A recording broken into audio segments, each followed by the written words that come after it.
Western society, do we tend to feel that intellect is more important in dealing with situations on a day-to-day basis rather than feeling?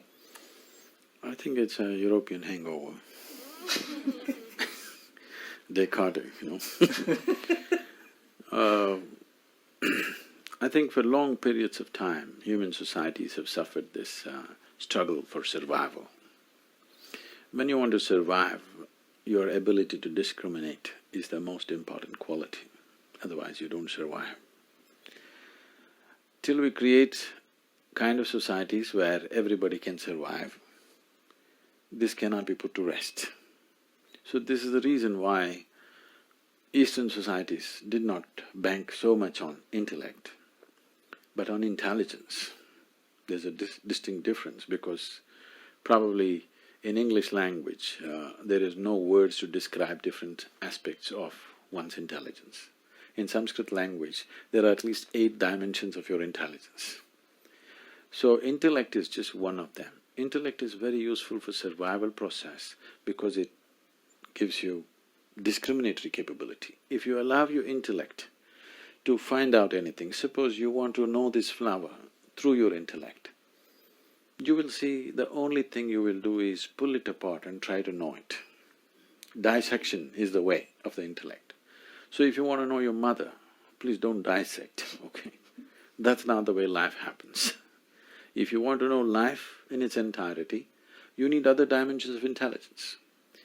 Because intellect has given ability to survive and a certain sense of dominance over others, we have become devotees of intellect. Intellect is a wonderful thing, no question about that. But you need to understand, human intellect functions only from the limited data that it has gathered. It cannot explore anything entirely new. You can only project from what you know to another dimension, and you can never project into an unknown dimension through what you know. Right now, that's the reason why I would say Western societies have been on a treadmill for a long time. They run a lot and they get fit, but they don't go anywhere. Fitness happens, of course. Okay, now when we talk about human identity and false association with certain stereotypes, why do we always strive to be a certain stereotype? I mean, why does everybody in Pennsylvania want to have a big house with a white picket fence? Why is that the status of having arrived? Because this is a society, this idea of role model is essentially from the West.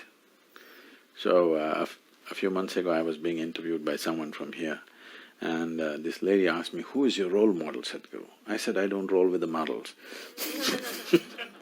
Such an idea never occurred to me. It never occurred to me, how should I shape myself, in whose image? That never occurred to us.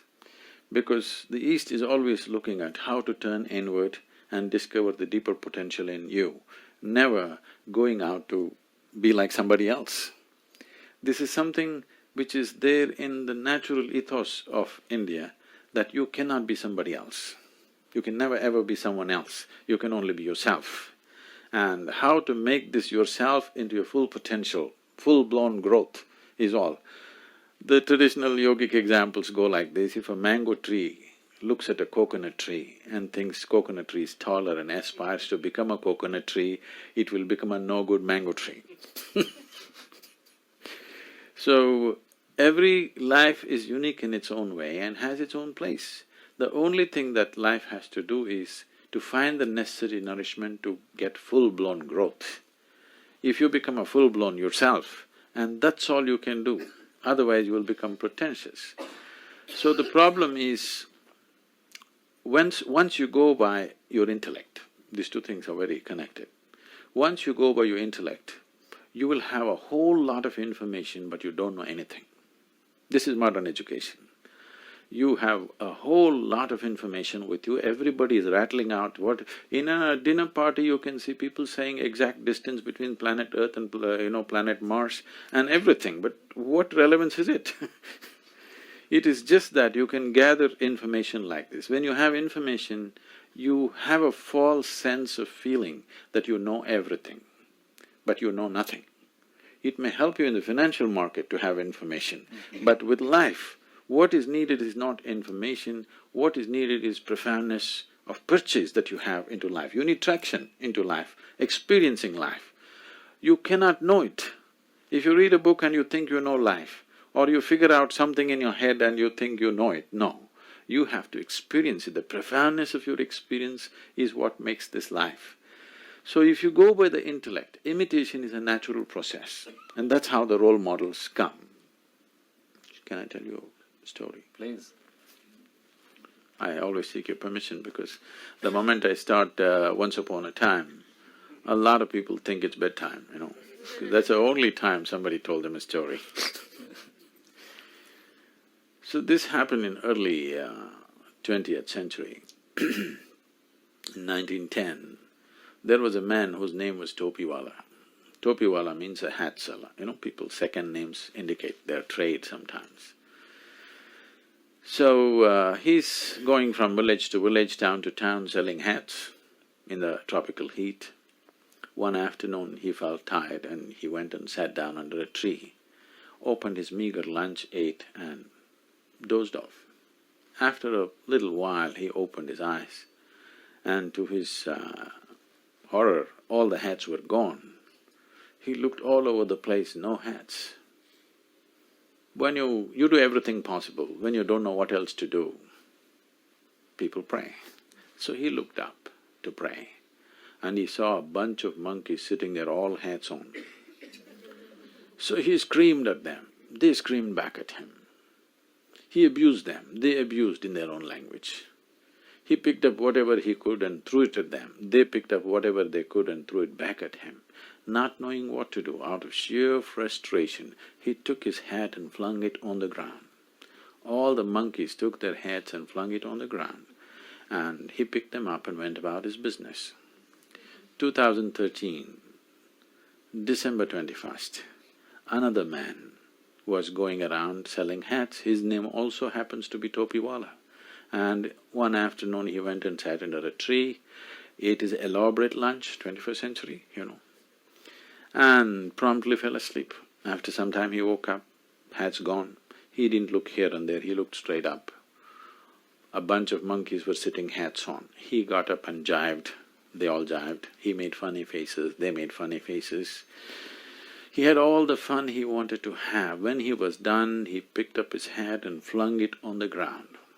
A baboon of a monkey quickly came down, picked up the hat, walked towards him, gave him a tight slap in the face and said, "You idiot, you think only you had a grandfather." So there is substantial evidence, there is evidence that monkeys are evolving, okay? Now, once you go by the limitations of your intellect, you are still a hunter and gatherer. Maybe instead of gathering pieces of meat and leather and bone and tooth of animals, today you gather information, you know the distance between Mars and Sun and this and that. Maybe you gather, but still the nature of the intellect is to gather. By gathering, if you gather so much, somebody who has this much, in front of that person, in comparison to that person, you look better. But in the experience of life, you will not feel any better. So if you have gathered that much, if somebody has gathered this much, then in front of that person you feel like nothing. So gathering is always by comparison. Your own gathering has no meaning. It is only in relation to somebody else's gathering being more meager than yours. Or in other words, in some way you start enjoying somebody else's incapability or failure or whatever. So this is the nature of the intellect, because it survives on what you have gathered.